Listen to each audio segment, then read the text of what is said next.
So, we're about to dive into one of the wildest, most bizarre stories of political satire you can possibly imagine. It's a tale of absolute power, of just blatant lies, and how an entire country can be mobilized to worship, well, yeah, exactly that. All right, let's set the scene. We find ourselves in the fictional Monanan Republic of Honolulu.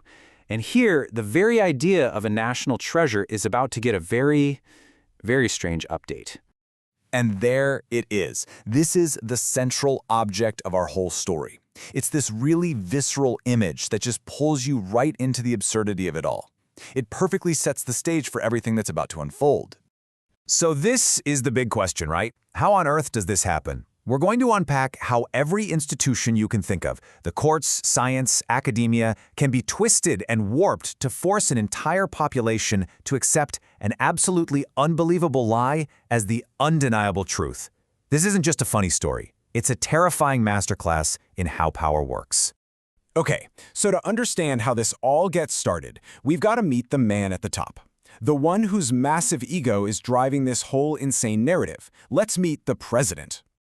Now, what's so interesting here is that the dictator, well, he's not really portrayed as a monster, not at first anyway. He's the son of this ruthless former dictator, and he is just crippled by insecurity, always trying to live up to his father's brutal legacy of absolute control. And this concept, Sabalumurujuru, is everything to him. It's the core belief system that's running the whole show in his head. He feels like he's biologically destined to be just as strong and controlling as his father was, which, justifies every authoritarian move he makes. And this slide just perfectly illustrates his main problem. All he wants is for the press to be a mindless tabloid, just gossip and distractions. But there's this one newspaper, the Honolulu Times, and it absolutely refuses to play along. See, its editor has this huge international reputation. He's got an Asian Nobel Prize, connections at the U.S. Embassy. The president can't just crush him without looking weak and risking sanctions. So he's totally stuck. So with the president completely paralyzed by his dilemma, the solution he so desperately needs doesn't come from some brilliant political scheme. Nope, it comes from a dusty sidewalk in the most unexpected and honestly bizarre way you could ever imagine. Just look at the speed of this turnaround. It is absolutely insane. 1 minute, this crowd is ready to tear a beggar limb from limb. The very next, after he screams this convenient lie to save his own skin, they're hailing him as a national hero. So why? What is going on here? Well, there's actually a term for this, preference falsification. See, in a dictatorship, you don't say what you actually think. You say whatever keeps you safe. The second Juroku links this object to the sacred memory of the old dictator. Attacking him suddenly becomes treasonous. So, to protect themselves, the entire mob flips on a dime.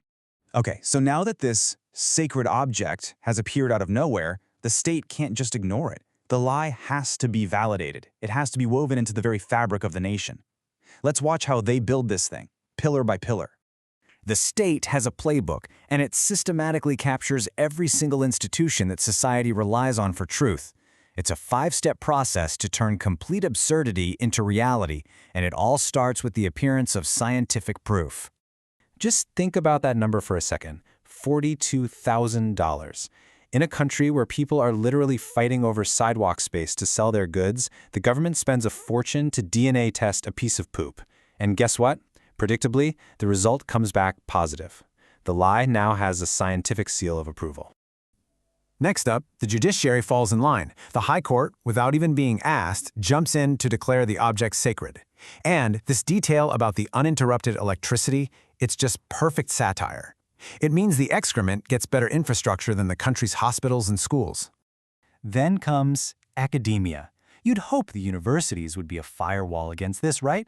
Nope. University professors create this ridiculous false equivalency, comparing this act of worship to, legitimate historical research on figures like Lincoln. They use all this academic jargon to give the lie a PhD, to make it sound respectable and intellectual.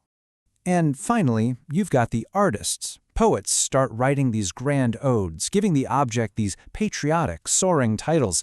It is literally gaslighting through art. If you repeat democracy's feces in enough sonnets, people actually start to doubt their own senses. They start to think, well, maybe it is beautiful. So there you have it. The president has his victory. Every major institution is singing from his hymn sheet. The entire nation is celebrating a beggar who preserved a piece of waste. But there is still one voice of dissent left. The Honolulu Times publishes this devastatingly simple comparison. You've got Bill Gates, who represents progress, using wealth and science to solve real problems like sanitation, and then you have Juruku, who represents the nation's backward slide, becoming a hero for celebrating waste. It's clear, it's factual, and it is a damning critique. And this is the story's chilling conclusion. The newspaper's critique definitely stings the president, but then he has this realization. It doesn't matter. He has the courts, the scientists, the poets, and the entire mob on his side. Their noise has completely drowned out the quiet voice of actual, factual reporting. The story ends with the dictator triumphant. He literally looks out at this kingdom of lies that he has built, and he feels victorious. He has proven that absolute power really can bend reality itself. It's a powerful, sobering reminder of just how fragile truth can be. And it leaves us with a really haunting question. Once a society is forced to worship a lie, how does it ever find its way back to the truth?